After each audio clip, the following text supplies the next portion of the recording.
Thank you for taking your time today to hear our presentation. We are a team of students from Utah Valley University, and we were brought on to do a consulting project regarding team building at Catholic Community Services.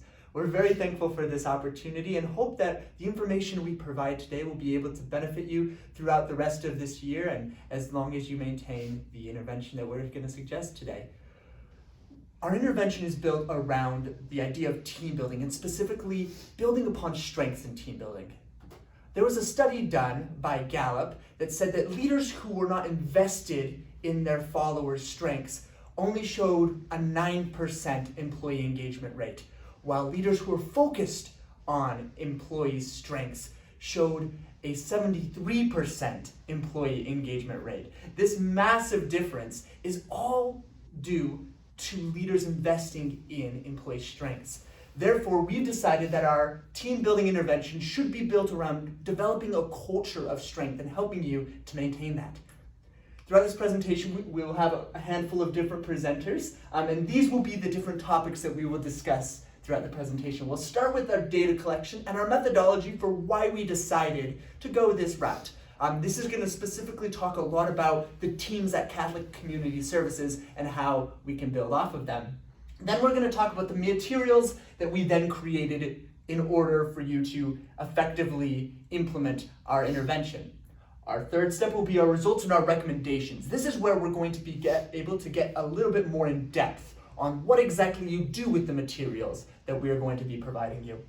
Afterwards, we'll talk about assessing how effective the intervention was for your company and if it's the right direction that you still want to go in.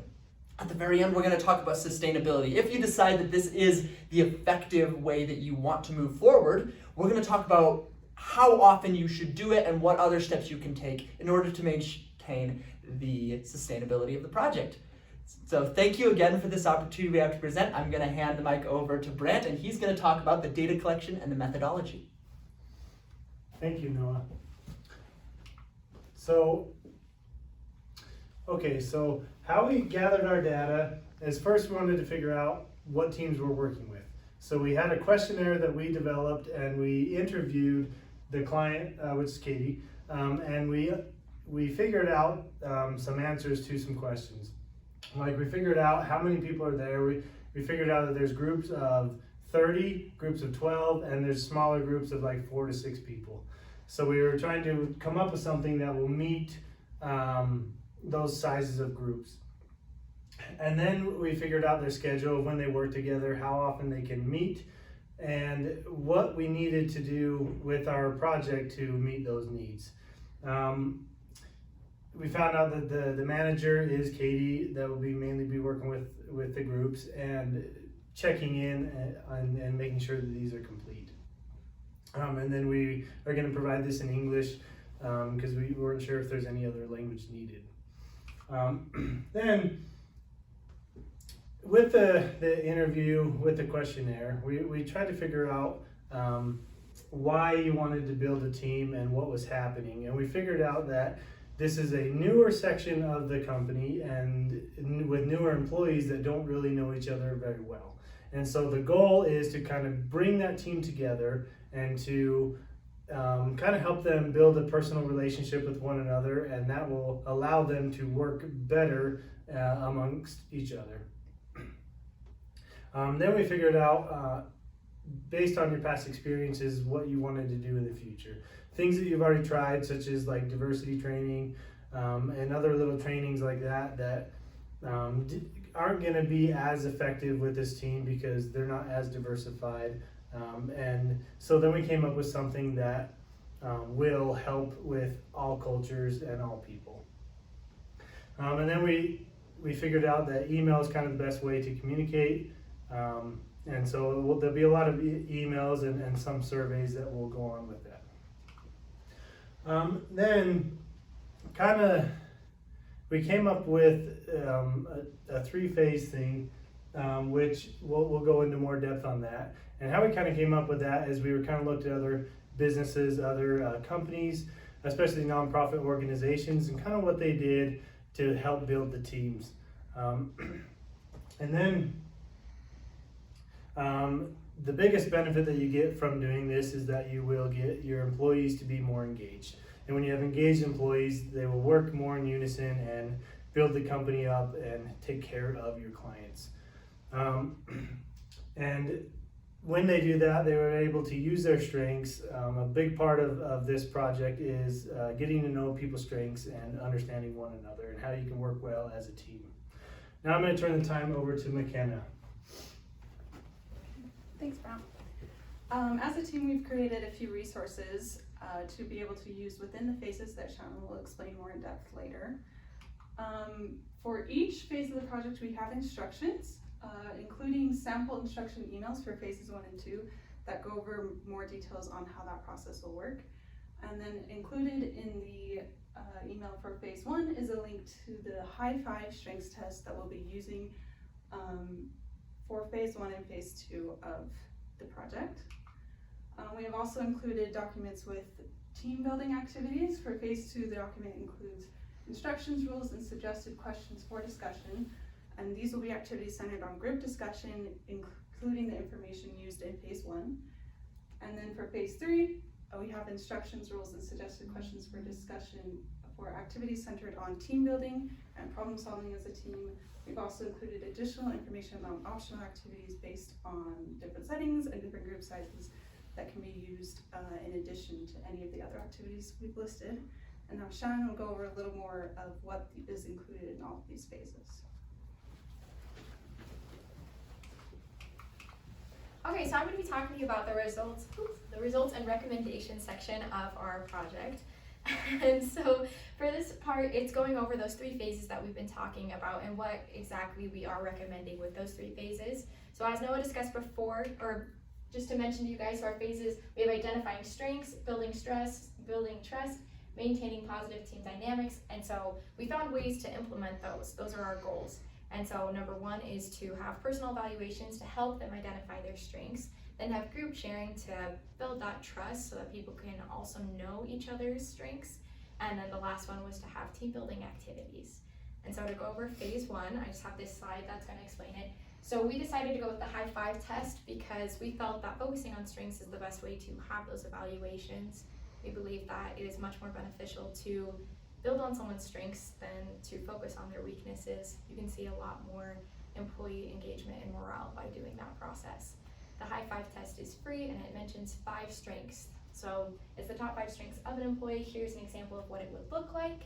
And we have a couple questions to help employees have a self-reflection period so that they can come prepared for a group sharing. These are the 3 questions. So the first one talks about their past. How have you used those strengths in that past? And so thinking about, okay, in my personal life, in my work life, when have I seen those strengths that I received on that test? The second one is how they can apply it in their current workplace. Thinking about, okay, I know that I have these strengths now. How can I really use them? How can I be a better employee for my employer? And then the third one is really for the employer to think about, okay, how can I help my employees grow? For example, if an employee receives their number 1 result as an analyst, perhaps the employer can give that employee more analytical data to focus on, and thus that employee is able to do something they're really good at and grow that talent, and they're going to enjoy their work more because as people, we enjoy what we are good at. And so here's going on to phase 2, which is group sharing.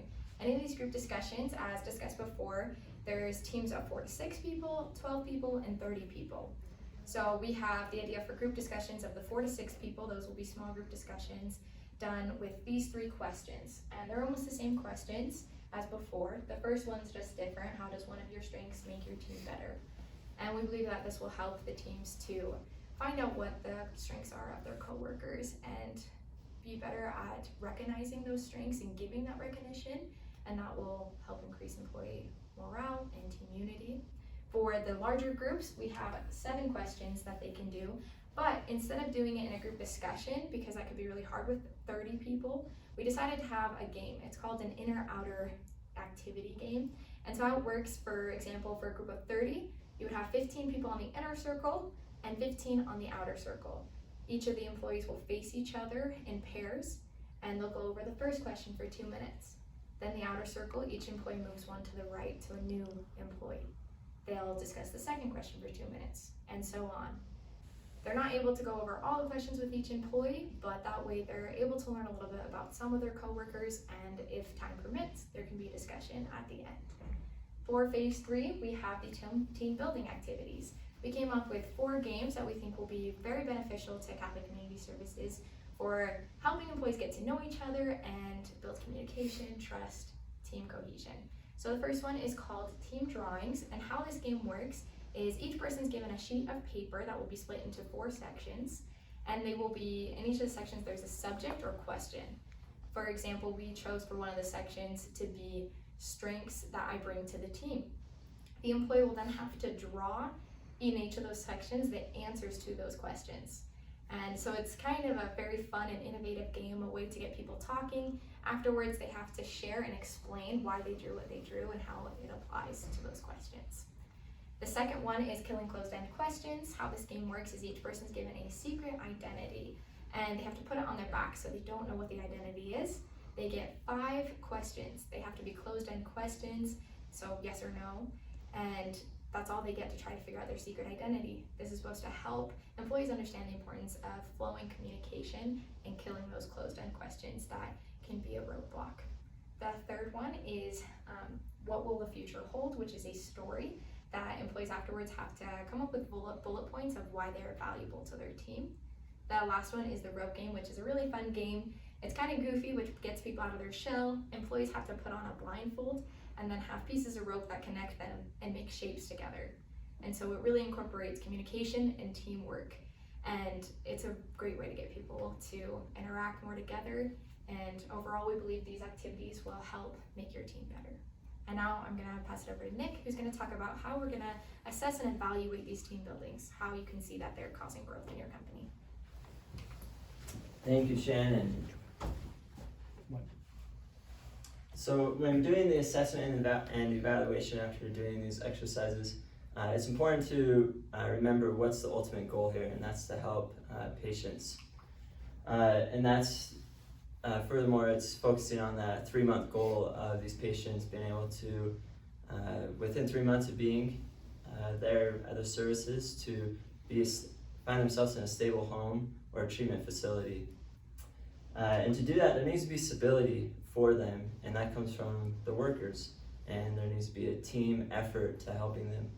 And that's what's so great about these exercises, is that turnover rate and employee conflicts are going to decrease because there'll be a more unified effort to helping patients out. And the strengths test, the group sharing, and the team building activities is how ultimately there's going to be that team feeling and decreased turnover rate.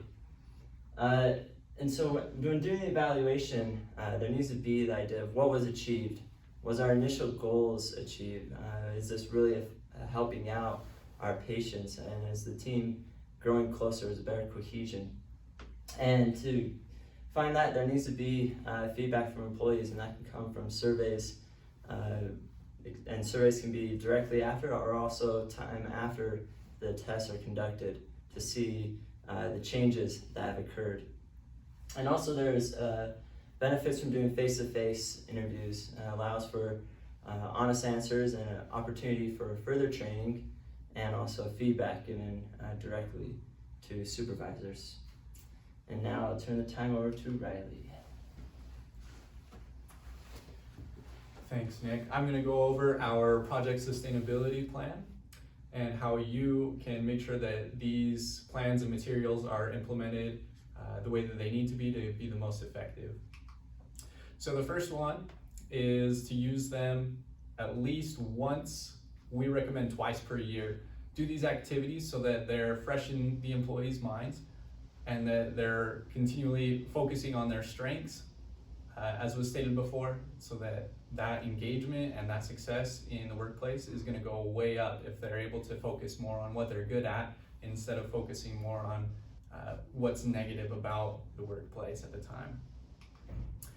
Next would be to use these results and interactions that they had in these activities in one-on-ones. Taking that time monthly just to talk specifically about these things and update the employees on what's going on and how they're working on their strengths and how they're helping other people with their strengths. is really, again, going to keep that on the forefront of their minds and show that there is some consistency and stability in the workplace. They're knowing that this is very important, and that as they work together, they're going to be able to reach the goals of having reduced turnover and less employee conflict. The next one is to set calendar and email reminders. So this is more of a logistical thing. As you make it as easy as you can on yourself to make this happen, set those reminders early, way in advance, so that it's already in there. Everyone knows what's happening, when it's going to happen, and that way you can just automatically know yourself and then send out any reminders or other email communications that need to happen for this to take place. Our next one is preset email lists. Again, another logistical thing where if you can have them broken up by their shift or their different groups of employment, then you'll be able to better communicate to them when, where, how, exactly what's going to happen at these activities, and how they can best prepare for those, so that when they come, it's not just a lot of standing around and being instructed. They already have the instructions. They can go into it, feet running, and they can get going on it right away.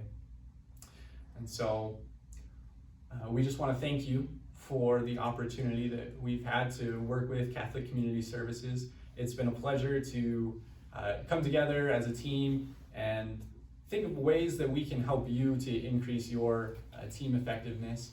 And so we just want to let you know that if you have any questions, feel free to reach out to us, and we'll be more than happy to clarify anything or go over any other topics in detail that you might need. Thank you.